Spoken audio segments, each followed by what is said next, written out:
Salut mec! Comment ça, je suis tout petit? Bah oui, je suis vraiment tout petit en fait, c'est d'habitude j'ai la caméra tout près. Là, elle est à une distance tout à fait normale de 1,50 m et c'est la réalité des choses. Je suis un nain! Et le nain aujourd'hui il va monter le hyperstar. C'est pour ça que je me suis dit, oh, on va voir vous faire une petite vue plongeante au lava juice. Regarde. Hop! Et là, je peux te zoomer. Pour commencer ce Hyperstar, nous allons ouvrir le carton.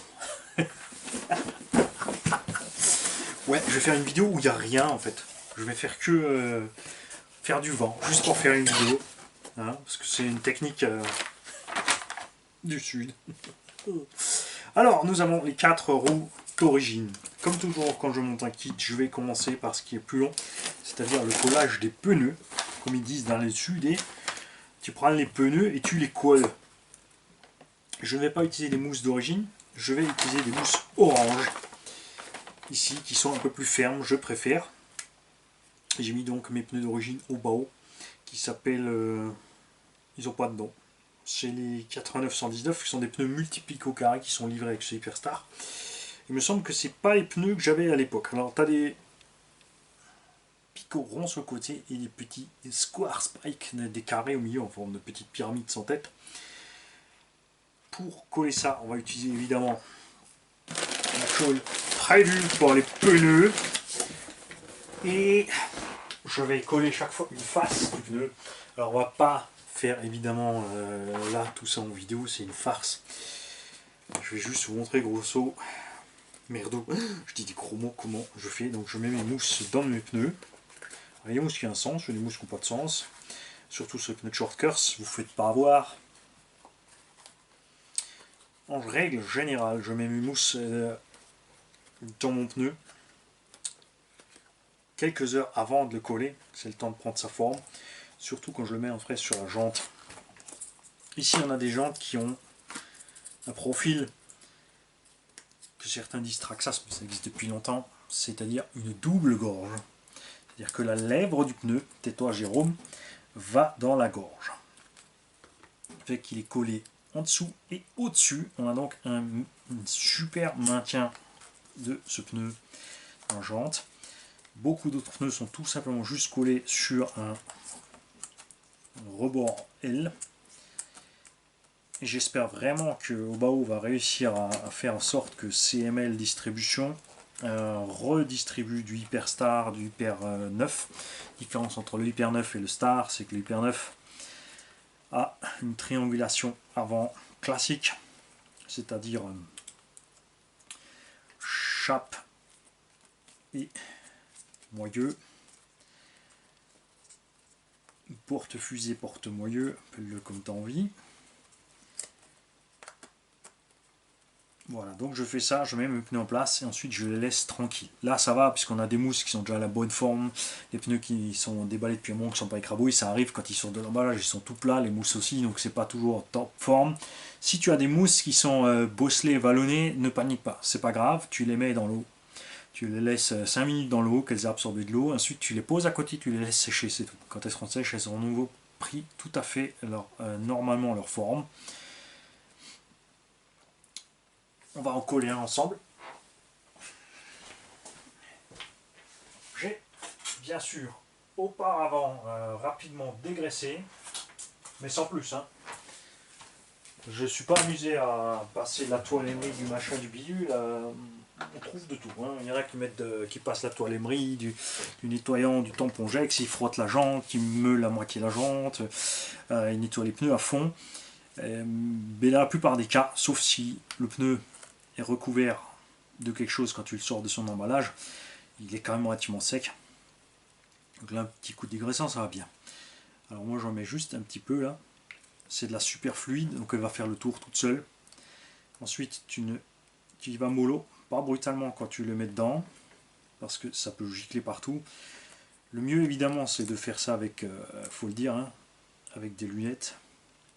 Des gants, c'est délicat. Parce qu'il ne faudrait pas normalement rentrer en contact avec la Cigano. Après, ça va, elle sèche tellement vite qu'elle n'a pas le temps de passer la peau. tu vois, ça reste collé dessus. Faut se méfier, tu vois, là, quand tu fais ça, si tu as de la cyano trop rapide, c'est ce qui arrive maintenant, tu vois. J'ai un point de colle qui a déjà durci dedans, et mon pneu est en train de se coller de travers. Et après, tu as du mal à bien le remettre. Donc l'astuce, c'est à ce moment-là de repasser de la colle dedans. La colle liquide qui va arriver dedans va te permettre de reglisser le pneu à sa place. Tu vois, j'ai pas été assez rapide. C'est pour ça que des fois, c'est pas forcément un avantage d'utiliser la colle trop rapide ou trop liquide. Certains pneus, notamment là, justement, les pneus qui vont dans des doubles gorges, se collent plus facilement avec de la colle épaisse ou moyenne, ce qui permet d'avoir largement le temps de mettre le pneu en place avant d'agir. Ensuite, j'y mets mon petit rilsan réutilisable. Tu fais gaffe, ces rilsans ne tiennent pas la colle. Si la colle va dessus, ils vont craquer, péter. Donc je fais ça sur mes 4 faces. Ensuite, je laisse sécher ça tranquille. Je fais ça le soir ou le matin. Et ensuite, le soir ou le lendemain matin, je fais l'autre face. Tout simplement. Tu peux essuyer l'excédent.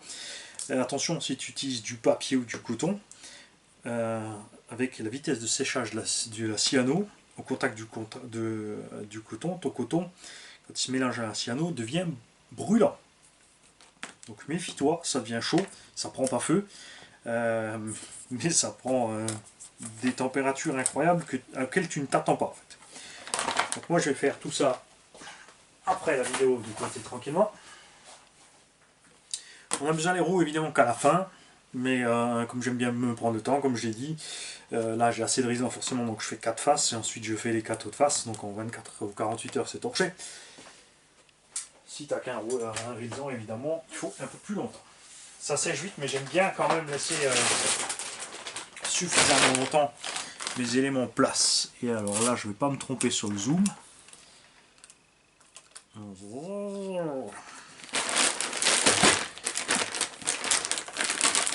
Petit balance. Et oui, et donc je disais l'Hyper 9, l'Hyper Star, je pense plus tard, un train avant un rotule.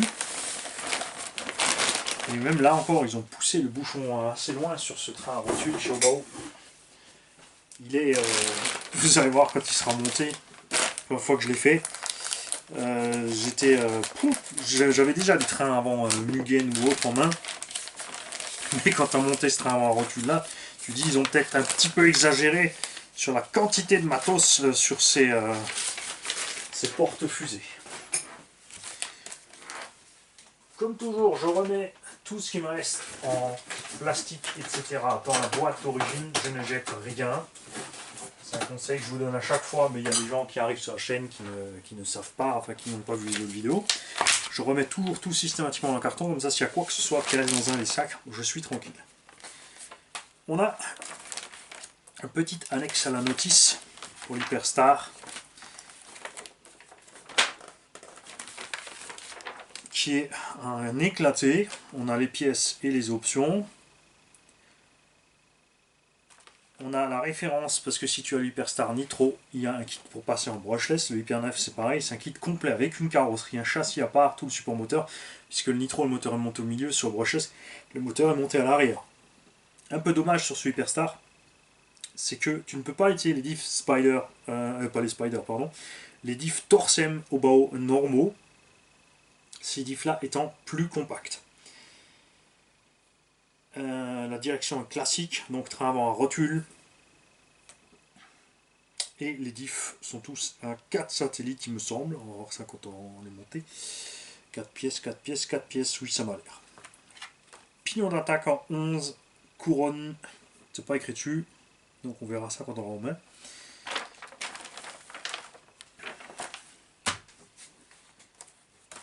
Et ici, nous avons le manuel d'instruction avec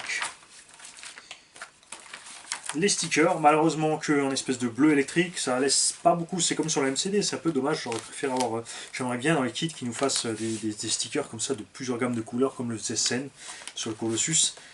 Tu recevais 3 gammes de stickers différentes niveau couleurs pour adapter à différentes couleurs de carreaux, parce que ça évidemment tu peux pas le mettre avec n'importe quelle déco.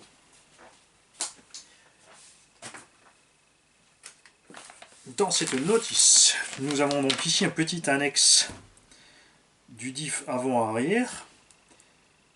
Et nous avons le même ici. Et là, voilà. Alors maintenant, je ne sais pas lequel j'ai reçu. J'espère que j'ai l'original. Ce Hyperstar a une annexe à 4 satellites, alors que l'origine, c'est ce que j'avais jusqu'à présent, était livré avec un Spider, c'est-à-dire un diff araignée, parce qu'il y a 6 satellites. L'intérêt d'avoir plus de satellites, c'est de transmettre plus vite la motricité sur une ou l'autre roue. Il faut donc mettre de l'huile, tu n'es pas obligé de mettre l'huile aussi épaisse, plus tu as de satellites dans un diff, moins tu es obligé de mettre de l'huile épaisse pour avoir la même réaction, puisque tu as une plus grande retransmission mécanique des choses. Et on te dit de commencer d'ailleurs avec les 3 diffs. On te fait préparer l'avant, le central, l'arrière, et ensuite on le fait mettre dans les cellules. J'aime bien la logique de montage au bas-haut. On te fait mettre les diffs dans les cellules, ensuite on te fait assembler un demi-train complet, la direction, et ensuite tout ça, ça devient le train qui est ensuite monté sur le châssis. Les dessins sont plus, là tu vois que la documentation est relativement vieille, le papier est déjà jauni. C'est une photo en fait qui a été juste passée en noir et blanc sur le support blanc. Ce que j'aime beaucoup aussi, c'est que tu as la vraie taille des vis à côté, avec les dimensions exactes des vis. Ici tu as effectivement pas la taille des vis, tu as la référence de vis, donc il faut checker vite à côté. Il y a certaines vis encore qui sont autoforeuses pour aller dans le plastique ici sur le plan. Je ne sais pas si c'est ce que j'aurai à l'intérieur de la machine. J'aime bien les vis autoforeuses dans le plastique. Le filet, la profondeur du filet est large. Et ça te permet d'avoir vraiment un grip méchant. Livré avec dans le sachet 12. Donc c'est un peu marrant parce que tu dois l'ouvrir forcément avant. Tu as de la 1000, de la 3000 et de la 5000, donc vraiment des huiles de diff type compétition, terrain très glissant, roulage sur des œufs, en semi-drift, machin, enfin tout ce que j'aime pas. Tu as un petit peu de l'octite rouge, tu as de la graisse aussi. La raison principale pour laquelle il y a de la graisse, c'est que tu en utilises sur les emmanchements, les axes et autres. C'est plus facile à appliquer que de l'huile sur un axe et ensuite prendre tout en main et de le mettre dedans. Et un sachet de roulement. Le roulement que tu as besoin tout de suite au début, sauf si c'est dans les sacs. Alors ici on a le diff central qui a une toute petite couronne, puisqu'on a une démultiplication plus grande à l'intérieur sur les satellites. On a une toute petite couronne sur ce Hyperstar. Si je me souviens bien, c'était du 39 qu'il y avait là-dessus. On est vraiment très compact. Et c'est dommage, je n'ai effectivement plus que 2 satellites. Ce n'est plus un Spider, c'est un diff normal. Ça, c'est vraiment dommage. Il y a une noix, vous allez voir, qui est particulière sur ce diff. On a le sachet avec les amortos. Donc moi, ce que je fais toujours, je ne suis rarement la notice. Je monte tous mes diffs et tous mes amortos. Je fais les collages de mes pneus et ma peinture avant, parce que c'est ce qu'il y a de plus long à faire. Et une fois que tu as fini avec la partie huileuse, uniquement j'attaque après le kit. Avec les amortos de côté. Platine avant. L'élan que j'aime bien depuis le début sur ce Hyperstar, c'était déjà à l'époque en un seul morceau. Tu ne peux évidemment pas régler l'incidence de cet aileron de ce fait. Il existait plusieurs élans, mais c'est un avantage certain, c'est que c'est hyper léger.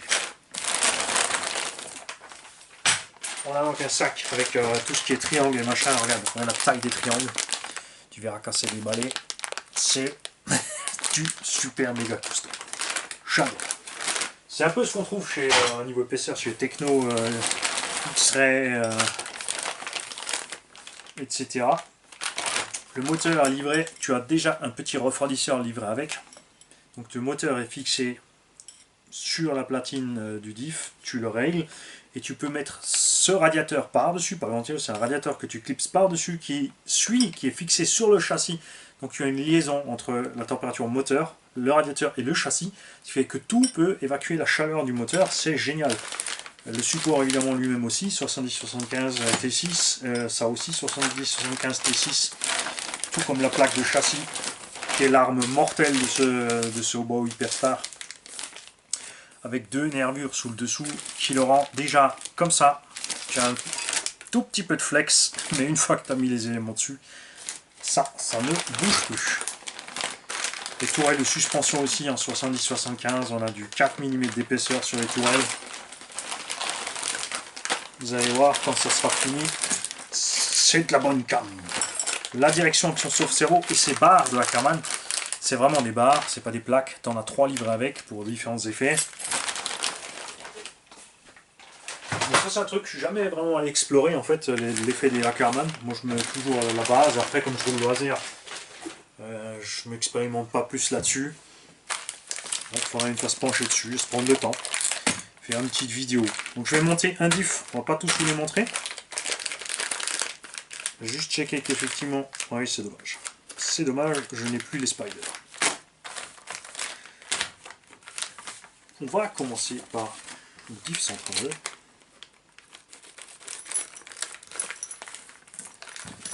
Voilà. Évidemment au début tu nettoies ta surface, n'hésite pas à utiliser quelque chose pour travailler dedans. Là par exemple l'outil donc tout peut avoir 5319 en bleu cyan, j'aime bien parce que ça fait pas mal aux yeux et tu vois bien les pièces dessus. Tu dégraisses. Tu peux vider, c'est le mieux en fait d'utiliser quelque chose avec un petit rebord. Tu laisses ton sachet tomber dedans directement.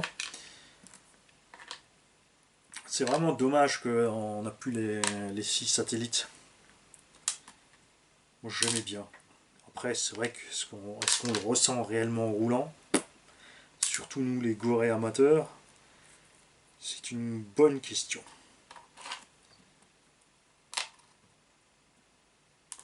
Tiens, j'ai une petite rondelle, j'en ai une grande. Intéressant. Tu vérifies qu'il n'y a plus rien dans le sachet. Comme dit, je ne peux que te conseiller de ne pas balancer le sachet. Tu le laisses de côté. On a une vis en rab. Et voilà la dernière rondelle.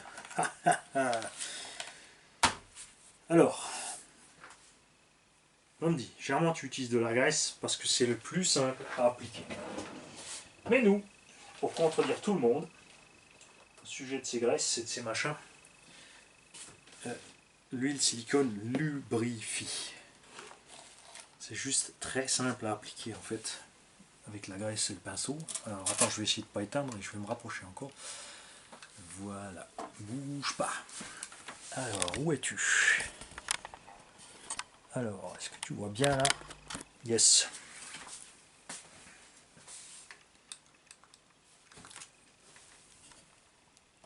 Ok. Je traverse la lumière, bouge pas. Ouais, j'ai envie de me prendre le temps. C'est comme ça. Assemblement classique d'un diff en 1/8. Beaucoup de diffs en 1/10 aussi commencent à être comme ça. Il y a beaucoup de variantes avec évidemment les matériaux utilisés, etc. etc., etc. Une particularité sur celui-ci, c'est cette noix là. Parce que cette noix entraîne directement le pignon d'attaque derrière. Le diff est monté complètement derrière. Et ça va de ce côté là. Alors t'es pas obligé, mais moi j'aime bien toujours mettre un peu de lubrifiant sur les emmanchements. Roulements qui ne sont pas standards, c'est partout les mêmes ce véhicule, mais c'est quasiment, c'est pas du 16 par 8 par 5, c'est un peu plus petit. Pourquoi ils ont fait ça à un moment donné? Tout simplement pour économiser du poids, des roulements un tout petit peu plus petits, des diffs un peu plus petits, pour faire plus compact. C'était la mode à un moment donné, ça ne l'est plus maintenant. Les noirs, comme vous pouvez constater, ont une rainure ici. Vous savez que j'adore ça parce que là, on peut vraiment laisser un stock de lubrifiant dedans. Voilà, donc, moins grande usure de la portée. Je peux que te le conseiller de mettre la pièce à l'intérieur en la faisant pivoter. Tu t'assures toujours, quand tu montes une pièce emmanchée, qu'elle fonctionne bien déjà, sans avoir fait quoi que ce soit d'autre. Tu as ici le petit joint torique qui va sur l'axe. Tu peux utiliser une petite pince pour le mettre. Fais gaffe par contre, ne pas le blesser, hein. Prends pas des objets tranchants ou machin. Voilà, tu vois bien là, c'est vrai que voilà, c'est pratique comme ça en fait avec le zoom. Il faut juste que je m'habitue. Moi, je rajoute systématiquement à chaque étape un peu de graisse ou d'huile.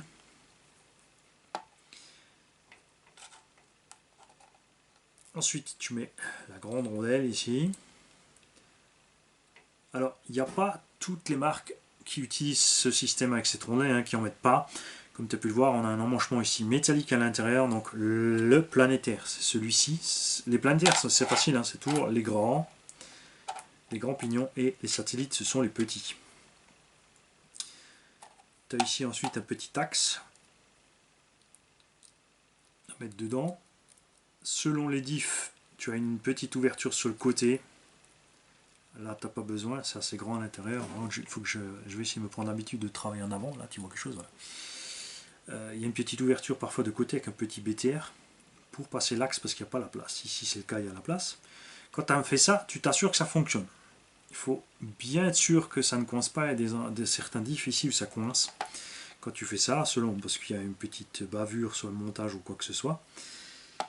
Donc il y a des diffs qui n'ont pas cette petite rondelle. Là, tu as le planétaire qui est directement en contact sur la grosse partie en ferraille. Là, comme les planétaires sont relativement grands, ils t'ont mis une petite rondelle dedans.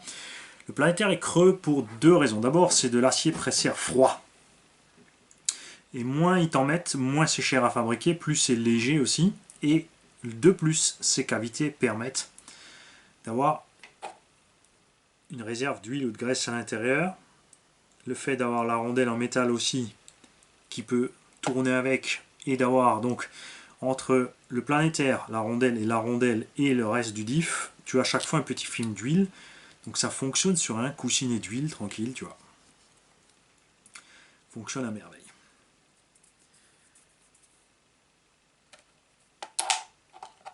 Chez Obao, tu es tranquille au niveau des matériaux. C'est solide, c'est de qualité. On a ici des arbres en acier. Si tu les mets dessus, tu vois, sans rien, ça tourne très bien, mais ça gratouille là-dessus. Pareil, tu balances ton huile ou ta graisse. Ça, c'est à toi de voir, de le faire comme tu veux. L'idéal étant aussi toujours, c'est des lubrifiants de ne pas mettre en contact avec la peau.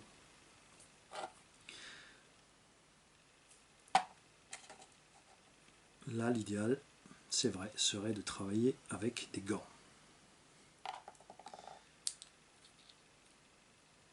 Alors quand je mets de l'huile là sur les axes, de la graisse par exemple, j'utilise souvent une huile pas trop épaisse pour que tout fonctionne librement. Pareil, à chaque étape tu checkes que tout fonctionne librement. Sur ce modèle de diff, Obao n'a pas mis de petites rondelles entre l'extérieur des satellites et le corps de diff. Il y a ici d'ailleurs, tu as vu, je ne l'ai pas fait avant, on va le faire par là, regarde. Qui met un peu d'huile là et là. Voilà. Tu as un petit rebord intégré sur le satellite, même si je dois dire, je préfère vraiment quand il y a les petites rondelles, parce que comme on l'a dit ici, ça te fait un double coussinet. Mais les diffs là sont de vraiment super qualité. Résultat, je n'ai pas réussi à faire fondre. Ce qui arrive des fois avec l'échauffement, c'est que les axes deviennent tellement chauds que ça dégrade le plastique, et les satellites ici, les axes, tout commence à bouger dans le corps du diff. Ça m'est arrivé rapidement sur Obitech et quelques autres marques. Ça m'est pas arrivé sur Obao, Lozi, Asso, Techno, Longnor et d'autres. C'est ce qui me fait aussi toujours choisir souvent ces RC là. Là c'est pareil. Tu vois, au niveau du poids, ils sont allés à l'extrême. Tu as même les noix qui sont creuses. Alors ils n'ont pas fait alléger ici sur le dehors, sur le matériau extérieur, mais ils ont allégé ici à l'intérieur. Ça peut faire peur parfois, mais en fait ça fonctionne très bien.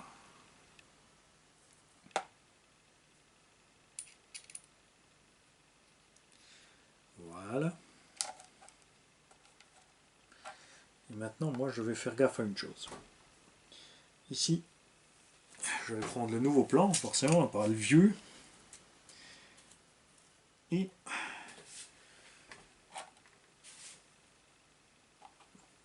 j'ai une petite rondelle ici. En plus. Sur le plan, ils ne me disent pas où elle va. Sur le central, je vois pas l'intérêt parce que normalement tu le cales pas. Cette rondelle fait la taille de la bague intérieure de roulement. Tu vois, tu peux donc en théorie caler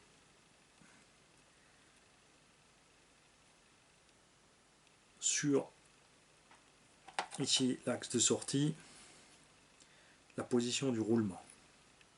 Tu peux l'éloigner un peu pour l'écarter.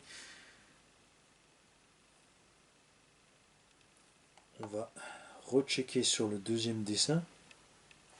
On va voir sur le vieux, tout simplement. Hein. Voyons voir sur l'original. Et ouais, alors non, là il y a le joint, c'est pareil, tu as le joint et la rondelle. O-ring, washer. Nulle part on te parle de cette petite cale. Ça, c'est funky. Alors, on va la laisser de côté. On va bien voir. On verra au moment de le monter dans son logement. S'il se balade dans le logement, évidemment, il faudra redémonter. Ça ne passe pas par-dessus les noix. C'est une cale qui vient par en dessous. C'est celle que j'aime le moins.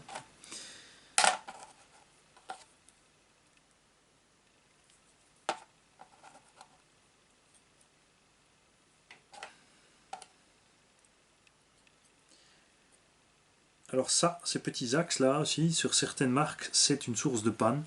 Ils sont trop fins, trop fragiles au niveau du matériel et peuvent casser. Ce qui fait que ta sortie diff va tourner toute seule parce que tu n'entreras plus le planétaire à l'intérieur, tu n'auras donc plus de jonction mécanique avec le reste. Pareil pour ça, ça m'est arrivé sur HPI Savage, souvent, enfin plein d'entre nous, d'exploser les planétaires. Ça arrive aussi sur l'Osi 3XL, comme j'ai dit, quand la suspension va trop loin, les cardans tapent au fond des noix. C'est ce que je vous ai montré sur le nouveau Psyma. Ta noix bouge, elle fait bouger le satellite dedans qui va détruire le planétaire qui va détruire les satellites. Tu vois ici, Chiobao, un jeu très minime et tu ne fais pas bouger le satellite à ce moment-là. Le joint, tu peux le mettre par après, c'est pas un problème. Donc certains te disent de mettre un peu d'huile sur le joint, donc pour qu'il gonfle un peu, pour qu'il colle. Perso, je le fais pas. Et j'ai encore jamais eu de soucis jusqu'à maintenant avec ceci. Tu t'assures avant de le monter que tout va bien, c'est-à-dire que tu le mets en face, tu comprimes et tu fais tourner à vide, tout fonctionne parfaitement, aucun problème. Et maintenant on va remplir ce diff. Alors c'est le central. Je ne vais pas y aller trop fort sur celui-là, enfin, c'est un engin de loisir quand même, mais je ne vais pas l'utiliser sur... Moi j'aime bien utiliser mes engins sur multi-surface, donc généralement je mets des huiles de diff qui me permettent d'évoluer un peu partout. Ce que je n'aime pas, c'est d'avoir de l'huile de diff centrale trop fine. La puissance part très vite en avant, donc tu ballonnes vite les roues avant, et encore pire, quand tu sors du virage, quand tu braques d'un sens, tu as la roue intérieure à ce moment-là. Si en plus tu es en accélération, donc le véhicule lève, les roues avant ballonnent, la roue intérieure, celle qui a le moins de grippe, elle ballonne encore plus. Résultat, tu sors vraiment très mollement du virage, sur le sable ou l'herbe ou autre.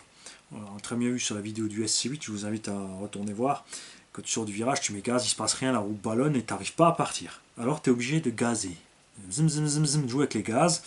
Et ça, c'est un truc que moi j'aime pas faire. Moi j'aime bien les liaisons en continu avec ma gâchette. Vous l'avez vu dans un circuit étroit, par contre, avec le Coralie, un abonné qui a très bien fait de le remarquer, mais moi quand j'ai vu la vidéo, je me suis dit, tiens, c'est marrant, j'étais un peu plus brutal déjà sur les gaz, pour réussir à placer les véhicules comme je voulais ou autre. Et je ne trouve pas l'huile que je veux. Voilà, on va mettre de la 50 000.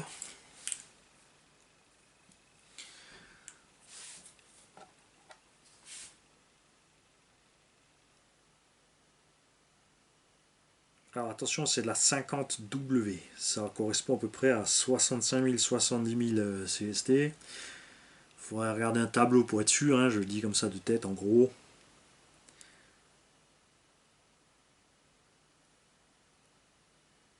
T'en mets pas trop. La plupart des constructeurs préconisent jusqu'aux croisillons. Si tu mets trop d'huile, il ne faut pas oublier que tu as encore le volume du planétaire ici en face, tu vas te retrouver avec une surpression. Il y a des constructeurs qui préconisent jusqu'à ras, ici, de tes axes. Il y en a qui te préconisent en dessous, il y en a qui te préconisent au-dessus, il y en a qui te donnent un poids en huile à mettre pour être vraiment pointueux. Moi, je remplis généralement jusqu'au milieu croisillon, pas trop. Ça suffit largement pour faire le travail. Là, par exemple, dans la notice de Bao, ils te disent même pas, tu vois, de mettre de graisse nulle part. On te parle tout de suite de tout emmancher, mettre de l'huile. C'est comme ça que sont montés aussi les ARTR. Si tu regardes, que ce soit Arma ou Bao ou les autres, ils ne mettent pas de graisse sur les axes ni rien, et ça fonctionne quand même. Mais c'est clair que le fait de mettre un tout petit peu de graisse ou d'huile sur les parties en mouvement augmente énormément la durée de vie des choses. Il y a quand même pas mal d'huile, tu as vu, dans ce diff. L'idéal quand tu fais ça, là, si c'est pareil, c'est de monter les trois. Tu montes tes 3 diffs, tu les poses comme ça et tu laisses l'huile descendre, comme ça tu es sur ton niveau. Tu n'en mets pas trop tout de suite. L'erreur aussi, c'est de remplir le diff jusqu'au croisillon direct comme ça. Parce que le temps que l'huile descende et que se passe partout entre les pignons et les satellites, tout ça, tu vas avoir un problème quand même de volume d'huile. Après, on le voit souvent aussi pareil, là je le répète sur les RTR, il y a certains qui sont livrés juste avec un tout petit film d'huile, ça marche à merveille, hein, qui a un tout petit peu de graisse, ça marche à merveille, tant qu'il y a un peu de lubrifiant, ça fonctionne. La mode actuelle, c'est l'inverse. On est reparti sur des gros diffs à gros volume pour avoir un maximum d'huile à bord. Et on te vend monts et merveilles. De nouvelles théories intéressantes. Sur ici, il y a plus d'huile, un meilleur transfert de la motricité, etc. etc. Mais non, c'est les pignons qui font le transfert de motricité. C'est un corps en plastique, tu ne serres pas comme un bourrin, tu vas juste contact. Ce que j'apprécie beaucoup, comme tu peux le voir, c'est que ça va très dur. Les trous sont vraiment ajustés, serrés. C'est toi qui fais le filetage en passant avec la vis. Tu ne serres pas comme un bourrin et après tu checks si tout fonctionne. Et là on a un diff central qui va bien, la façon dont j'aime, relativement dur. Pas trop quand même, comme dit, on va essayer de rester un peu plus souple sur celui-là. Voilà. Et on va faire la même chose sur les diffs avant et arrière. Là, tu peux pas te tromper, c'est le central. Quand tu fais tes diffs, sépare-les bien avant-arrière. Enfin, si tu restes sur les mêmes huiles, c'est pas un problème. Ou graisse, hein, c'est à toi de voir ce que tu veux mettre. Chacun met ce qu'il veut. Si tu as des petites pièces en rab, je te conseille de les mettre de côté dans une petite boîte. Ça, j'aime bien les constructeurs qui mettent par sachet, chaque petit sachet, un petit truc en plus au cas où. À la fin, tu te retrouves avec un petit stock de vis. Ça, c'est quelque chose qu'on avait souvent dans le temps. On avait du rab sur les kits et maintenant, on n'a plus de rab. C'est vraiment juste ce qu'il faut. Limite, il t'en manque un. Donc, vraiment une toute petite couronne. Là-dessus, je ne vais pas m'amuser à la compter. Je ne sais pas compter. Quand tu comptes une couronne, c'est simple. Tu peux prendre un feutre. Tu peux faire un trait sur chaque dent que tu as compté ou une et ensuite tu y vas et tous les 10. Faire une petite marque. Comme ça, t'amuses. On va quand même vite ouvrir le diff avant-arrière. Jetez un coup d'œil dedans.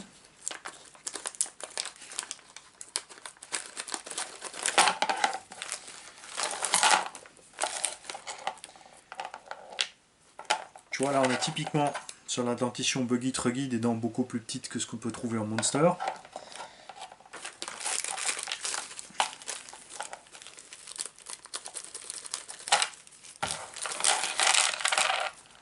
J'ai plein d'idées en tête en ce moment, j'ai envie de me faire d'utiliser donc la base du MT Sport Plus 2 avec les essieux plus étroits pour faire une espèce de piste inset. J'ai aussi envie de monter et de voir si on peut monter des cellules de diff complètes avec les gros diffs du MT sur un Truggy ou autre. Maintenant évidemment qu'on a l'option diff centrale sur le Hyper MT, ça fait vraiment un Truggy de mort. Juste dommage que la direction ne suit pas. On va tout séparer, regarde, donc on a bien 2 joints papier, 4 joints toriques, on va faire par diff. Hein. Les noix sont toutes les mêmes, pas de différence. Souvent en thermique, tu as des noix différentes sur le diff central, qui ont un méplat parce que tu mets les disques de frein dessus, donc vous ne plantez pas. On l'a vu aussi sur le Timasso, on avait de façon très intéressante des noix plus longues. avant-arrière, du débattement de suspension plus grand à l'arrière. Donc là c'est pareil, il faut faire attention.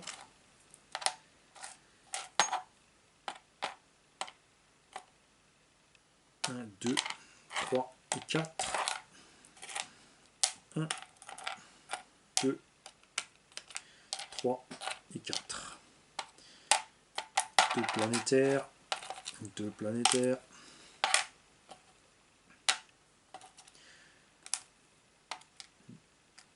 Deux rondelles disques, une rondelle disque. Alors là, elles sont sûrement collées ensemble, ça c'est le piège, regarde, hop. Des fois quand tu cherches tes pièces, tu paniques pas, elles sont parfois collées ailleurs. Les vis aussi, des fois, elles vont se mettre à des endroits pas possibles. On a effectivement ici des petites rondelles qui restent là. Et on va voir si c'est bien ce que je pensais. Oui, regarde, tu peux bien les mettre ici. Tu vois, ça va écarter le roulement du corps. Donc minimiser le jeu dans la cellule de diff. Il ne préconise pas de les utiliser ici sur aucune des deux notices. On verra ça lors du montage, si effectivement on a trop de jeu, donc entre ici la couronne principale du diff et le pignon d'attaque qui va contre. On utilisera, il faudra évidemment, comme dit, c'est dommage, redémonter le diff pour installer ces rondelles pour diminuer ce jeu. Moi à l'époque je ne les avais pas mis sur mon Hyperstar, pas eu de problème. Donc à voir ça. C'est un peu dommage quand même qu'ils aient mis ces... J'aurais bien aimé des roulements 16-8-5 partout. Après, ces roulements sont de qualité, j'ai pas eu de soucis non plus. Voilà, et tous les axes.